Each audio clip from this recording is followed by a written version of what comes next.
All right, guys, what's going on? Coach Joe here at the Lion's Den. Continuation of the collaboration with Anthony Deal, pro strongman, now a bodybuilder, kind of has done it all. He's a coach for strength and conditioning and also nutrition. But in this video, I kind of want to talk more about the nutritional side of things. I'm actually going through the same course I think you had taken, the PN1, so Precision Nutrition coaching course, which I'm really enjoying. I'm almost finished it, and I like a lot of their principles and just everything else I've kind of learned along the way. You know, I think him and I click a lot with our methodology, our coaching. So I just wanted him to share with you guys some tips when it comes to nutrition, okay? Because that's a huge part when we look at everything as a whole is that nutritional aspect. So what's maybe some things that you would recommend to people or things that you see or coaching, anything like that when it comes to nutrition in general?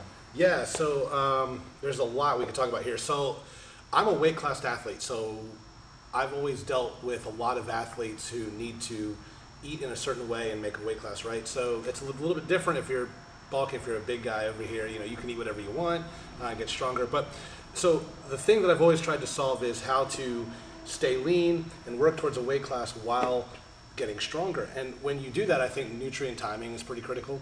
So a couple principles that I follow are, and these are some high overarching principles, right? If you don't have a coach and you're trying to do this on your own, let me just encourage you with something.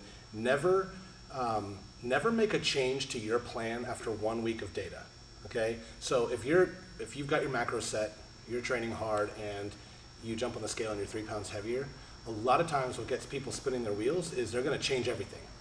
Oh shit, I gained weight, so I need to drop this, I need to do this, I need to add in fasted cardio, blah, blah, blah. When the reality is there's so many things that can go into weight fluctuation. So stay on a consistent course or path for several weeks to get a trend. When you see a trend emerge and then you need to take an action, either increase calories or decrease calories, whatever the case might be, second principle is never implement more than one solution at a time. You don't want to do the kitchen sink approach. So if you need to drop some weight, cutting your calories by 700 calories and adding in 3 days of fasted cardio and doing all these things, it will probably work. But then now you're committed to these lifestyle changes that maybe you only needed one of those things to work.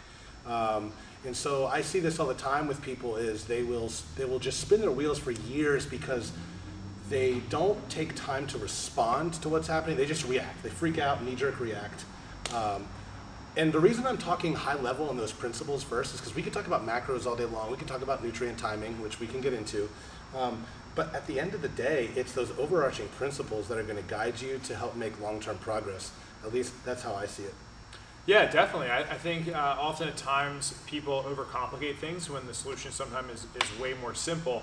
And what it comes down to, I think, in nutrition that's big is adherence. And if we try to have all these options and it makes the adherence harder, then that is no longer the best option. So for me, it's always, okay, we have this goal. How can we make it as simple as possible and keep either myself or the people that I work with as adherent to the plan as we can?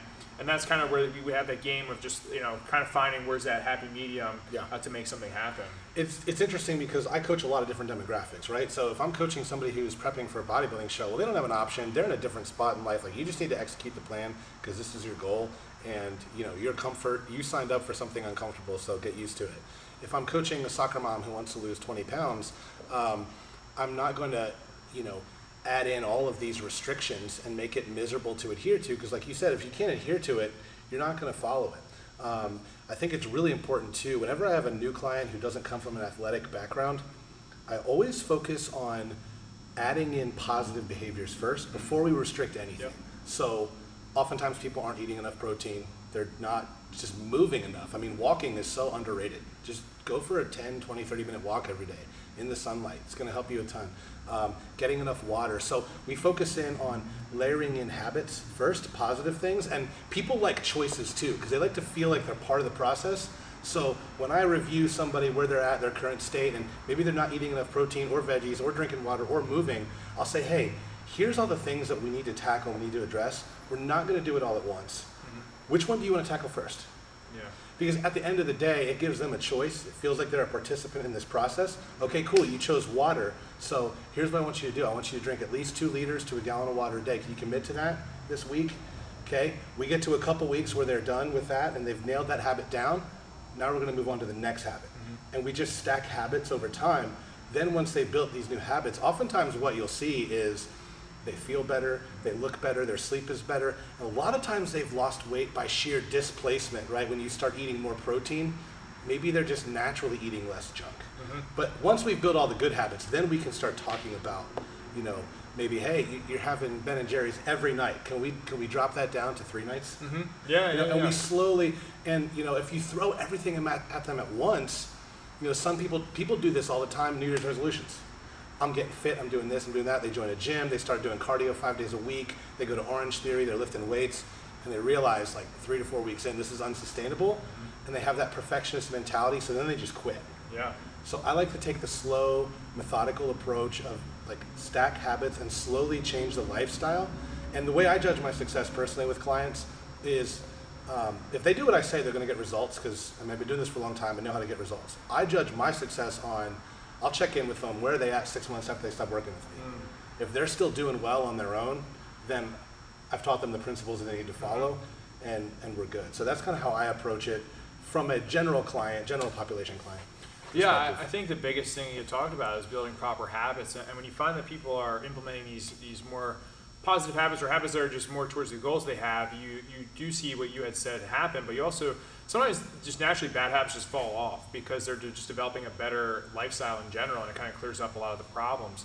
So I think everything that you had just said just really is a great way of setting the foundation to build proper nutrition habits that are better to suit your goals. And you did say something earlier that I want to dive maybe a little bit more into is nutrient timing. Yeah, I started to talk about that, and I realized I wanted to cover some high-level things first before we got in the weeds. We can totally get in the weeds. Yeah, so maybe just give us a couple core foundational principles when it comes to nutrient timing that you have found work the best for the clients that you work with and even yourself. Yeah, so for myself and a lot of clients I work with, I'm a 105K, I compete at 231.4 is the cutoff, right? But I walk around 255, 260, so you know, as you're coming into a competition, you got to start dieting down, but you're trying to get stronger. And so those two things seem antithetical, but they're not. In fact, even with my Gen Pop clients, when they want to cut, we focus on strength, because you need to give your body a reason to hang on to the muscle that you have. So we increase the protein. So